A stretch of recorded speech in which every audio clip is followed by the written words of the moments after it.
Good morning, and welcome to the UU Church of the South Hills, also known as Sunnyhill.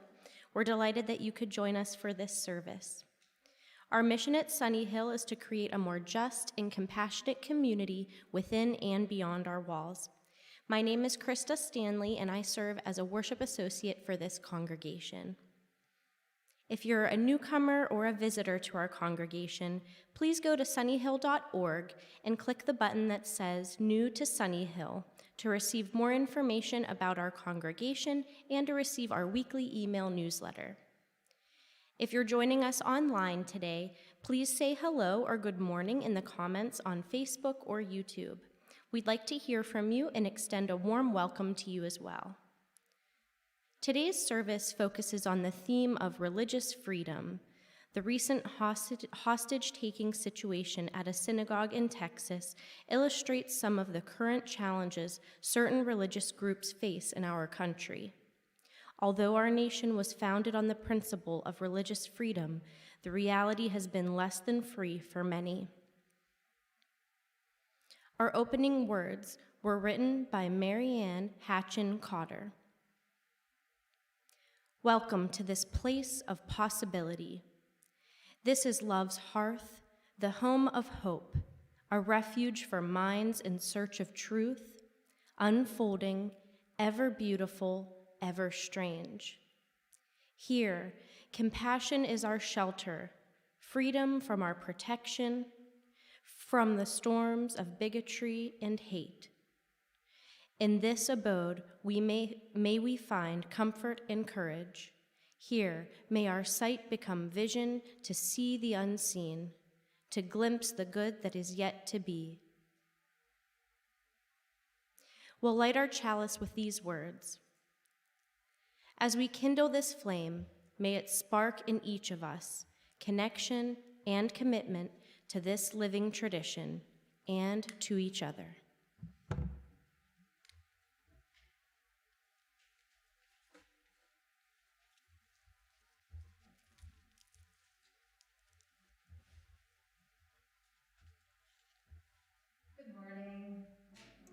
We're going to be starting our hymns off today with I Know I Can. Please hum along.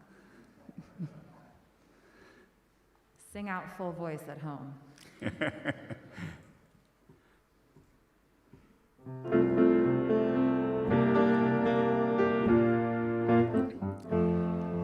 Though days be dark with storms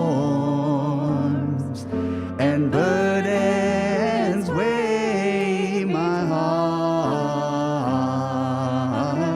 though troubles wait at every turn, I know I can go on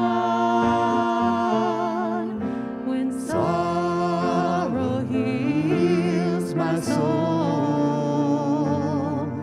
and burdens make me strong. Though troubles wait at every turn, I know I can go on. My family in my heart, my neighbor in my song.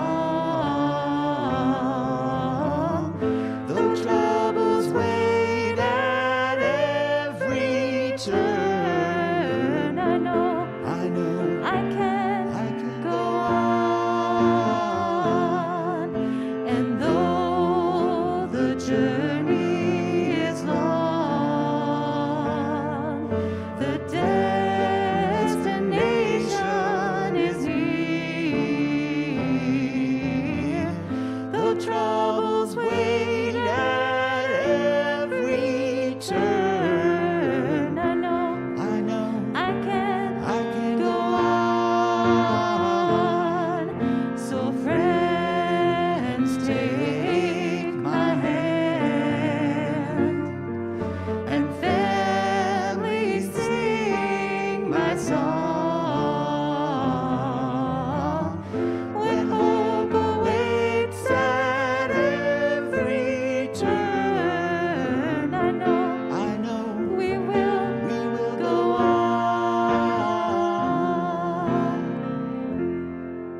Good morning.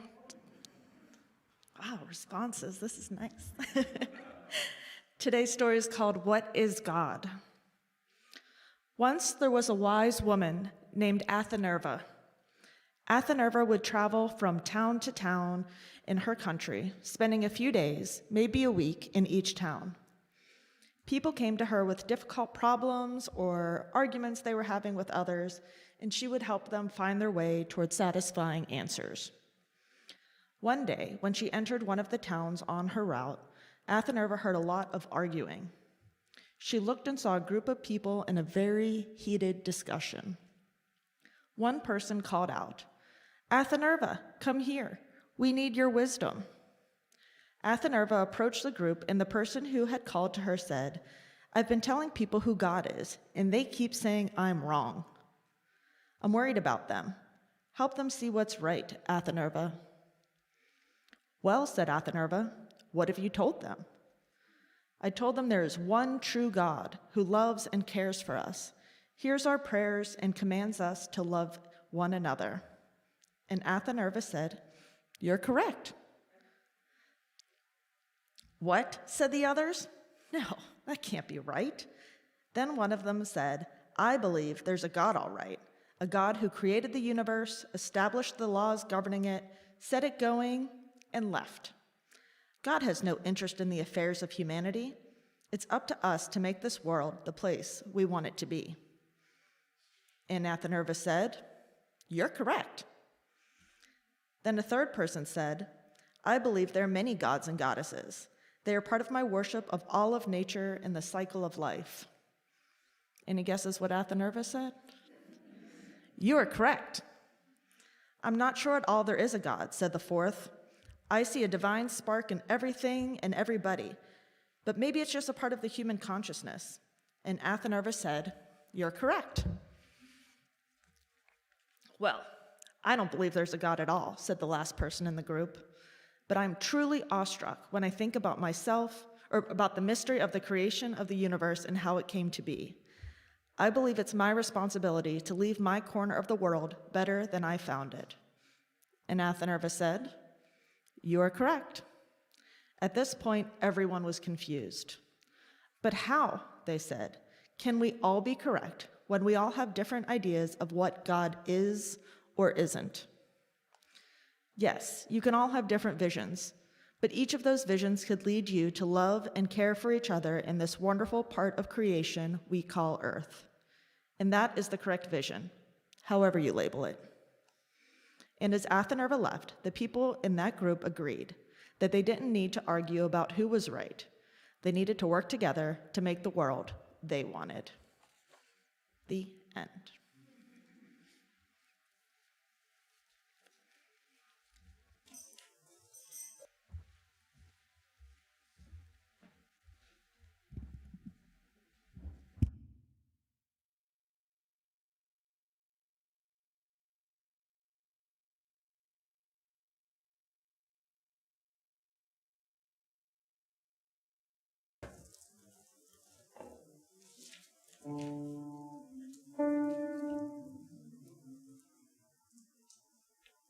In these hard times there will always be singing in these hard times. In these hard times there will always be singing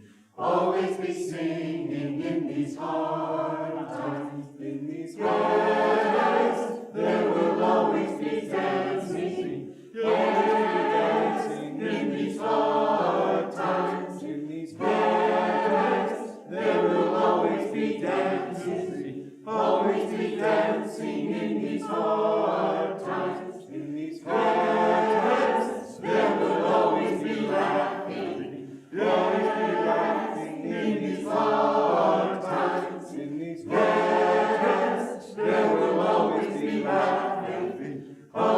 laughing, in these hard times. In these hard times there will always be rain, in these hard times. In these hard times there will always be rain, in these hard times.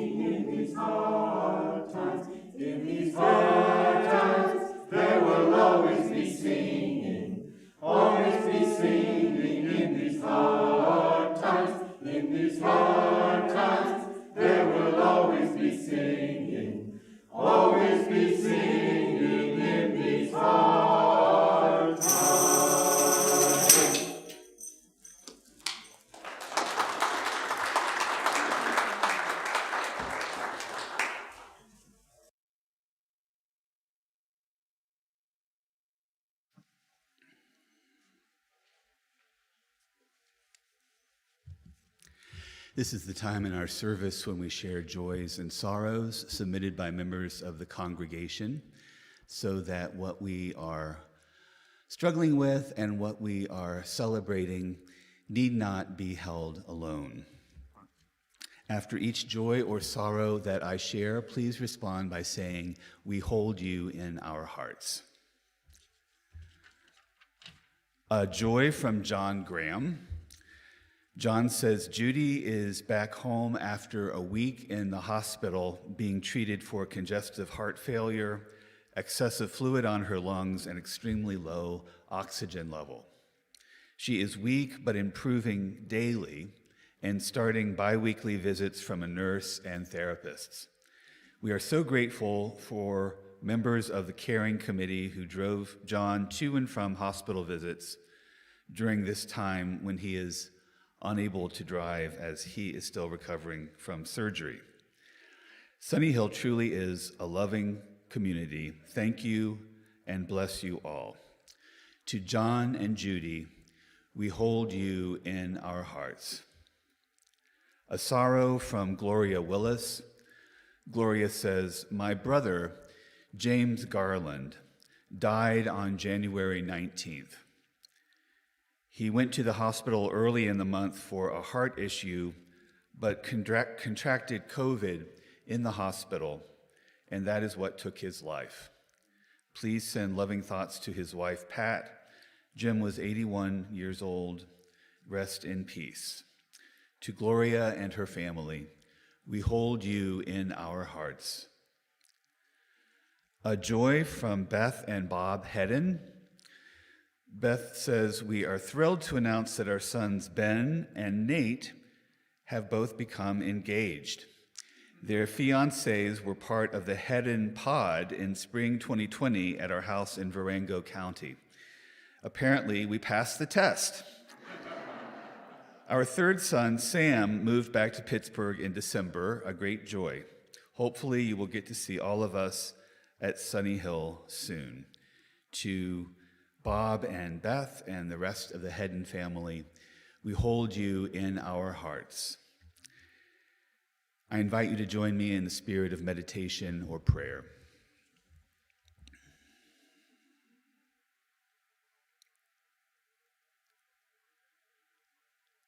How we long for peace. In the midst of ceaseless activity, we long for peace. In the midst of personal crises and upheavals, we long for peace. In the midst of squabbles and conflicts with others, we long for peace. In the midst of physical and emotional violence, we long for peace. In the midst of terror and fear, we long for peace. How we long for peace. In the silence of this moment, let peace descend upon us like a dove, like a blanket of snow, like the hand of a friend. And in stillness, let us together create space for peace.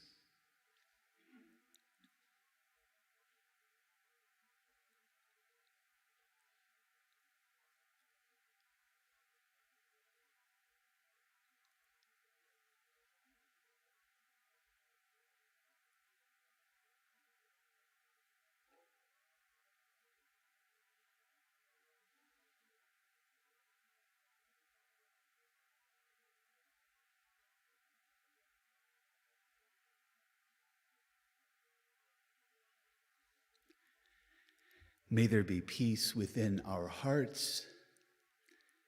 May there be peace within our families. May there be peace within and among our communities. May there be peace within and among our nations. May we have the strength to work for justice, and may compassion and peace radiate outward from where we are to all the world. Amen.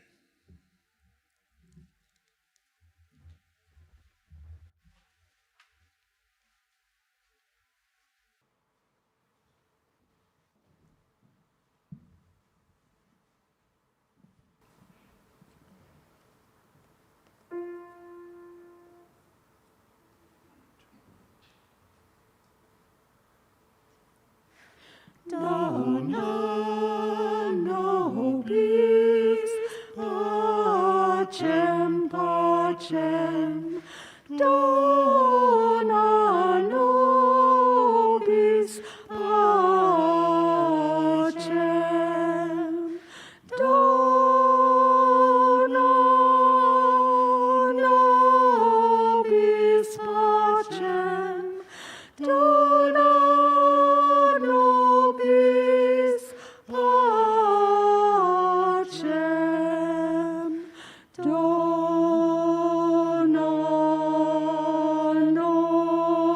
nobis pacem. Dona nobis pacem. Dona nobis pacem, pacem. Dona nobis pacem. Dona nobis pacem, pacem. Dona nobis pacem. Dona nobis pacem. Dona nobis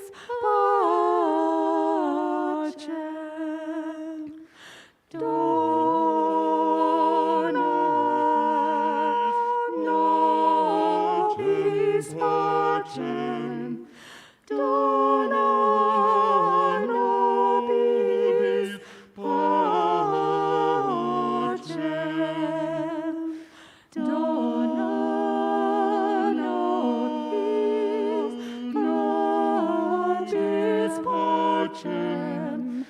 Dona nobis pacem. Dona nobis pacem, pacem. Dona nobis pacem. Dona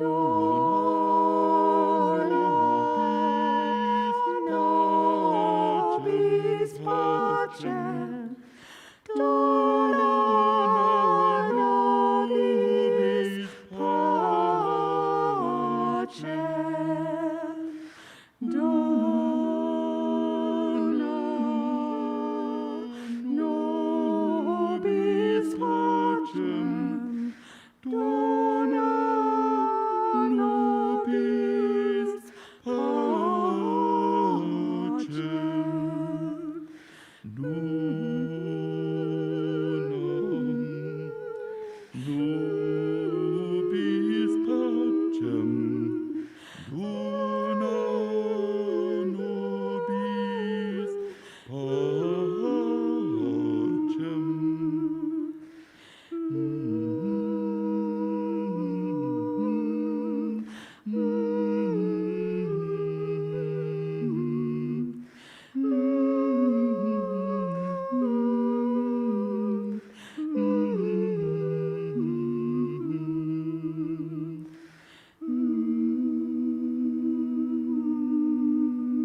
One of the most enduring and I think most dangerous myths about our country is that it was founded by people dedicated to the concept and practice of religious freedom for all.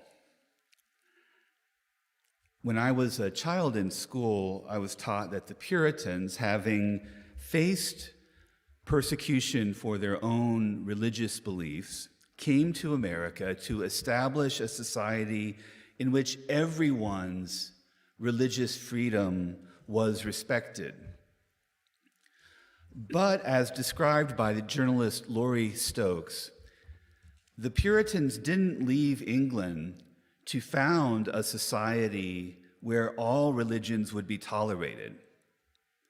After all, they were granted the pejorative moniker Puritan in England because of their efforts to purge Catholic influences from the Anglican Church. They sought religious freedom only for themselves.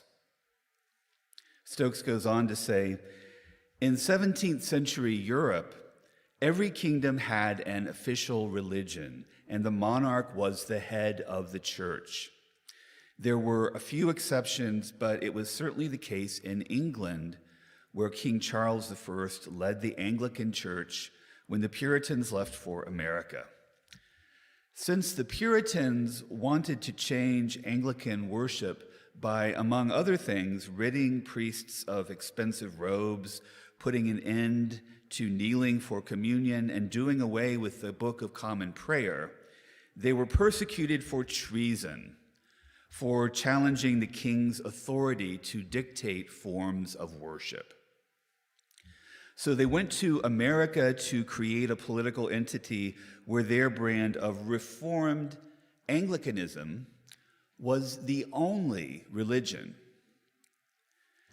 In other words, the Puritans came to America to find religious freedom for themselves and then pulled up the gangplank behind them. In America, the Puritans became the persecutors, not allowing Quakers and other religious groups to freely practice their religion in the New World. Now, on the other hand, the First Amendment to the U.S. Constitution, passed in 1791, did in fact establish freedom of religion as a legal construct. In the words of the Establishment Clause of the First Amendment, Congress shall make no law respecting an establishment of religion or prohibiting the free exercise thereof. The free and unfettered right to practice the religion of your choice is thereby enshrined in the Constitution and has been one of the bedrock principles of American government and American jurisprudence. However, there have always been religious groups that have faced varying degrees of persecution in this country. And among them are the Jewish people. And while we might like to think that anti-Semitism has dwindled in our country, the fact is that it hasn't really that much.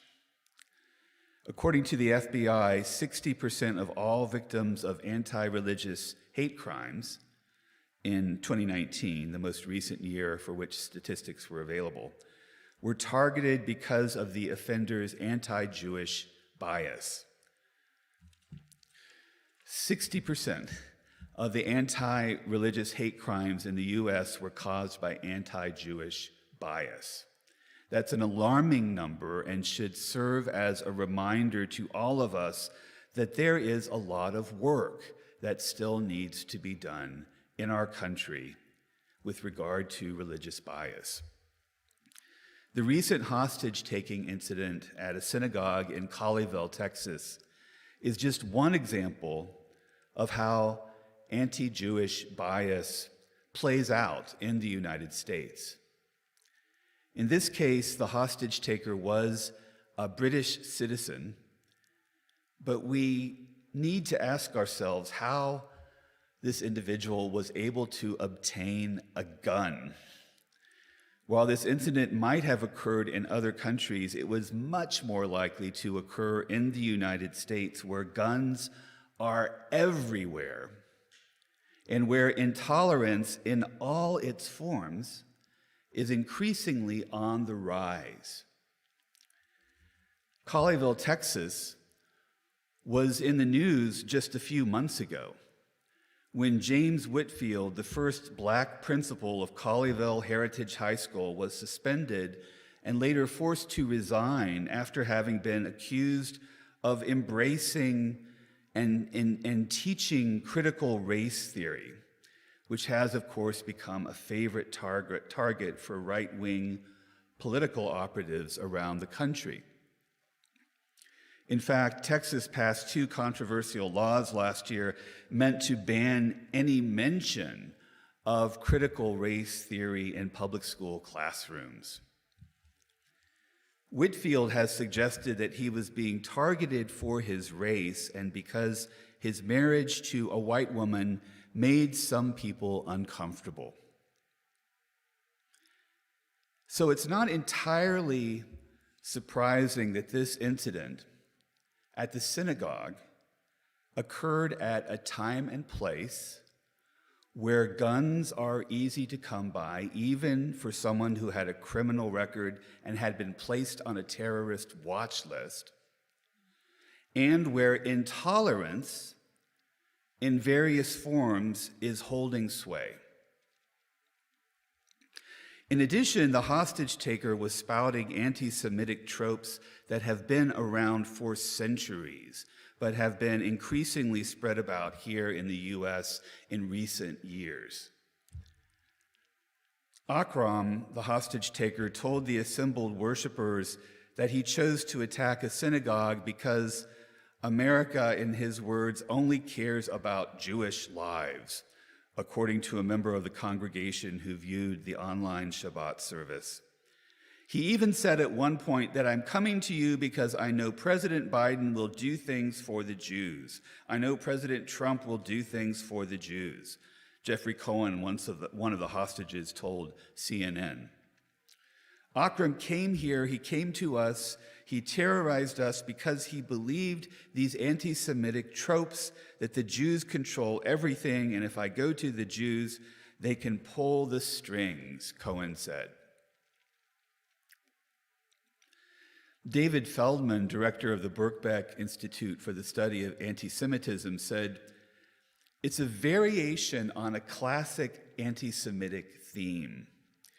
Whereas these ideas about Jewish conspiracy often take shape as an idea of Jews exerting power to advance their own interests, this is a variation on the theme that if you can only get the Jews to work for you, then you'll get your way." The Anti-Defamation League, or ADL, said in an online guide called Anti-Semitism Uncovered that ideas and fears about Jewish power were codified in the early 20th century with the publication of the Protocols of the Elders of Zion, a forged document that spread from Russia and purported to contain notes from gatherings of Jewish leaders plotting to control the world. It heavily influenced Nazi ideology and laid the groundwork for modern conspiracy theories about the reach and influence of Jewish power, the ADL said. Of course, among those modern conspiracy theories is the infamous QAnon movement, which in part inspired last year's attempted insurrection and built on a foundation of anti-Semitic tropes and a fundamental intolerance for any religion not related to white nationalism. David Feldman also mentions that the belief that Jews have too much power over world affairs can also be found on the far left, particularly when Jewish people are blamed and at times violently attacked for actions taken by the government of Israel. And I personally know American Jews who have been outspoken in their criticism of the government of Israel, but have still been targeted and blamed for the very acts that they themselves have opposed and in some cases marched against.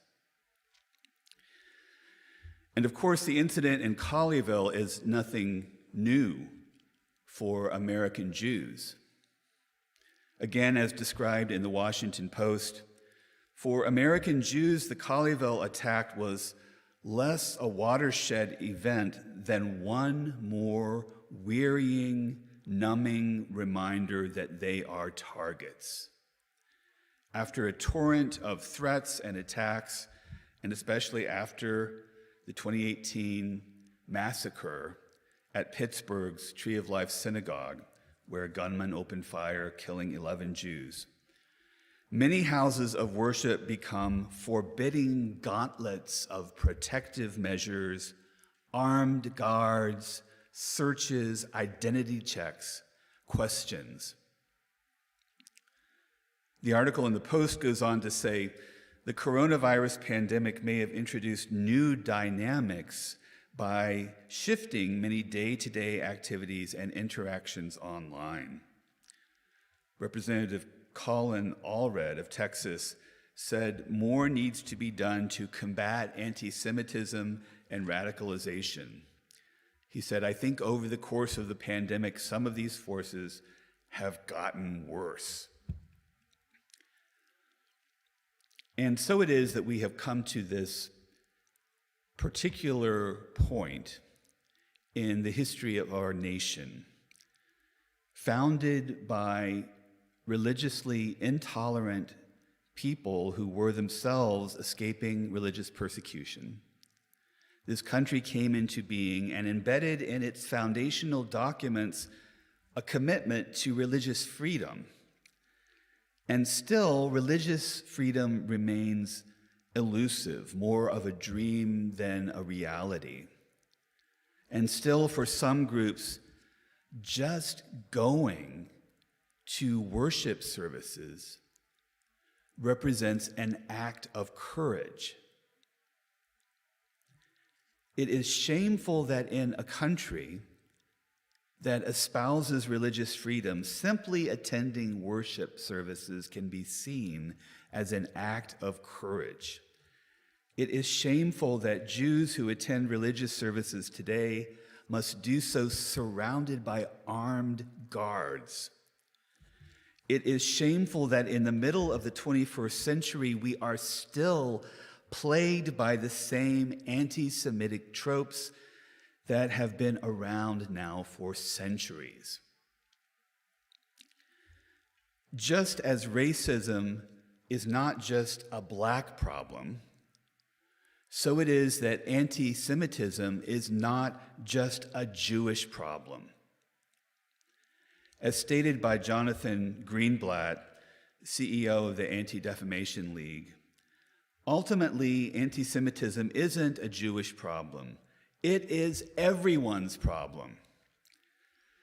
It is a sign of the decay of democracy, and it is a sign of a sick society. Our Unitarian Universalist principles encourage us to work to support democracy, to advocate for the inherent worth and dignity of every person, to recognize that our faiths are inextricably intertwined in the interdependent web of all existence. And as UUs, we wholeheartedly support freedom of religious expression. Mere religious tolerance is not enough. Freedom of religious expression calls for something more like celebration. In the book of Exodus, after the Israelites have crossed the Red Sea, escaping Pharaoh's army, we are told that Miriam the prophetess, the sister of Aaron and Moses, took a tambourine in her hand, and all the women followed her with tambourines, and dances, and Miriam called to them, "Sing to God," and the people sang. There are a number of stories that have grown out of the story of Miriam, about whom the Bible really says very little. In an essay included in the book Jewish Voices in Unitarian Universalism, UU minister Dara Olant writes, "If I were to add my own flourish to the legends told about Miriam, I would suggest that when Miriam lifts her tambourine to play, she plays not for herself nor her people's liberation alone. Instead, she plays for all who are on an unsure path, who, weary and exhausted, find themselves in the borderlands, washed up on the shores of a tenuous and treasured freedom." Olant continues, "Her tambourine plays with profound sweetness, a sweetness born of both hard memories and hope, filled with thanksgiving for a sense of precious deliverance. When I think of Miriam and her tambourine, I am reminded of those who have come before, as well as those who journey together in the present and those yet to come, with the blessings and challenges of the terrain ahead, with its new, bright, deep music." I hope and pray that we will work in solidarity with all those who are oppressed and persecuted, and that in so doing, we might become a part of a new, bright, deep music, restoring and renewing hope in our tenuous and treasured freedom. Only then might we be truly living into the promise of freedom for all. May it be so. Amen.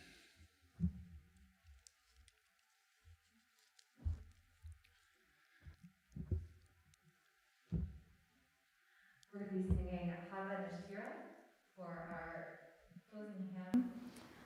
The words are Hava Nashira, Shira Alleluia, and they translate to "Come, let's be singing, sing Alleluia." Please hum along now that I've given you the words.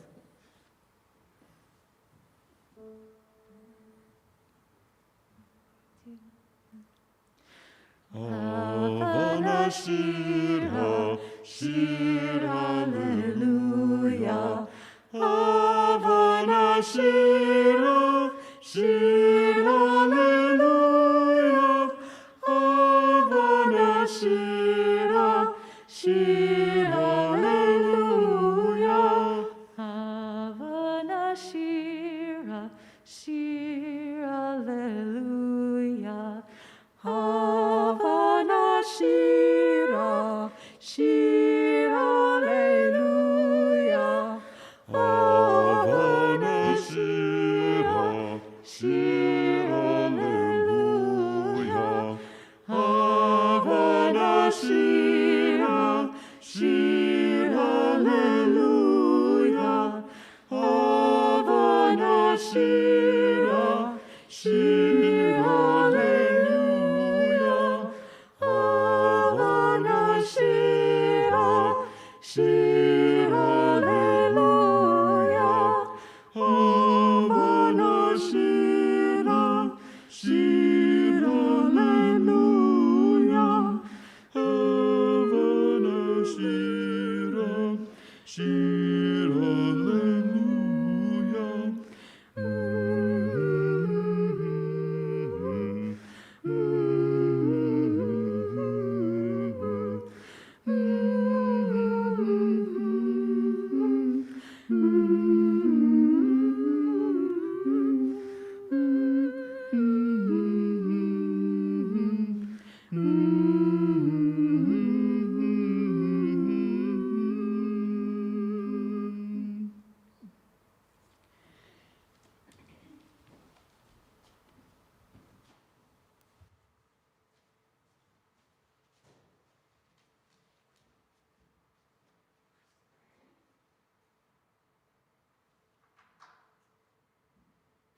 It's time for our offering.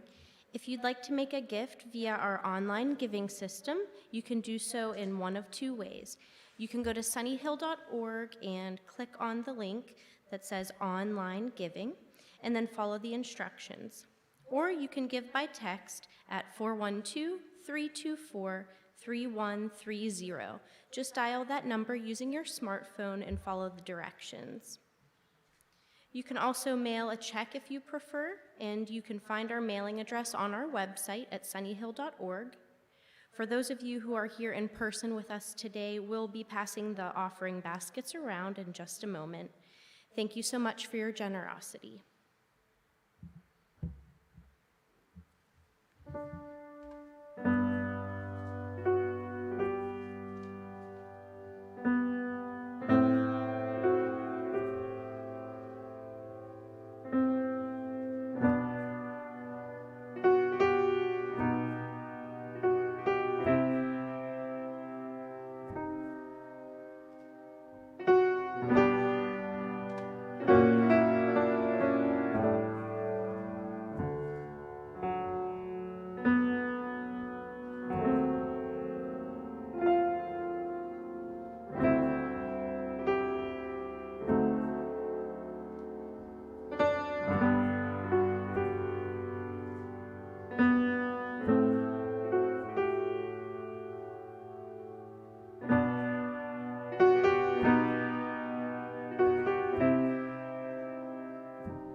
Please join me in saying the words for extinguishing our chalice.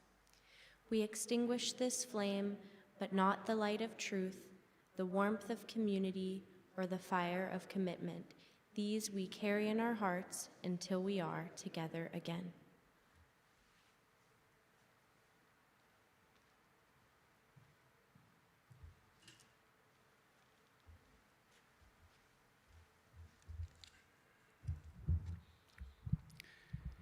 May the truth that makes us free and the hope that never dies, and the love that casts out all fear. Lead us forward together till the day breaks and the shadows flee away. Go in peace.